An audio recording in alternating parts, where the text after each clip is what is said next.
بسم اللہ الرحمن الرحیم۔ شروع کرتی ہوں اللہ کے پابرکت نام سے جو نہایت ہی مہربان رحم کرنے والی ذات ہے۔ آپ سب ناظرین کو شیزا وائس چینل میں دل کی گہرائیوں سے خوش آمدید اور خلوص برا سلام۔ یہ واقعہ ہے کربلا میں شہید ہونے والے حضرت قاسم بن حسن کا۔ یہ واقعہ ہے ان کی شہادت کا۔ حضرت قاسم بن حسن امام حسن کے بیٹے تھے۔ وہ جب میدان میں جانے لگے تو حضرت امام حسین نے کہا تو نہیں جائے گا، تو میرے بھائی کی نشانی ہے، میں جاؤں گا۔ حضرت قاسم بن حسن نے ایک تعویذ کھول کے دیا، کہا میرے والد نے کہا تھا کہ جب بڑی مشکل آ جائے تو تعویذ کھول کے دیکھنا، تو یہ دیکھیں کیا لکھا ہے۔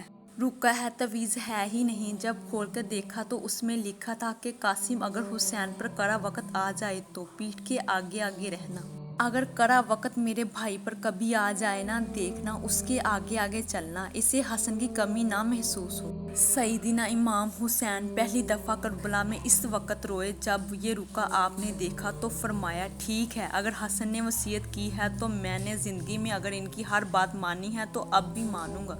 تمہیں اجازت ہے۔ جناب قاسم بن حسن 16 سال کا جوان جب میدان میں نکلا تو ہائے ہائے پتہ نہیں کہاں سے آ گئی۔ امام قاسم بن حسن جب میدان میں نکلے 3 دن کی پیاس، شدید آزمائش، دکھ ہے، تکلیفیں ہیں، پھر بھی پہلی دفعہ جب میدان میں گئے تو واپس آئے ہیں۔ 19 لوگوں کو قتل کر کر واپس آئے ہیں، درجنوں لوگوں آپ نے قتل کیے۔ ایک دفعہ جب حضرت قاسم بن حسن واپس آئے ہیں، کہا چاچا یزید کا لشکر تو بڑا ہی بزدل ہے، اگر چند قطرے پانی کے میرے حلق سے گزرے تو میں سارے کاٹ کے لے آؤں گا آپ کے پاس، چند قطرے۔ لیکن تھوڑی ہی دیر گزری، عمر بن سعد کہنے لگا اکیلے اکیلے جاؤ گے تو علی کا پوتا سب کو مار دے گا، اکٹھے جاؤ۔ چاروں جانب سے تیر برسائے گئے، ایک تیر لگا آ کر قاسم بن حسن کی گردن کے پیچھے، بس جناب سیدنا قاسم بن حسن گھوڑے سے نیچے گرے۔ جناب زینب حوصلہ کر کر آنسو سمیٹ کر کہنے لگی میں دیکھ رہی ہوں پردے کے پیچھے سے حسین میرے بھائی کا بیٹا گر گیا ہے، جاؤ اسے اٹھا کر لاؤ۔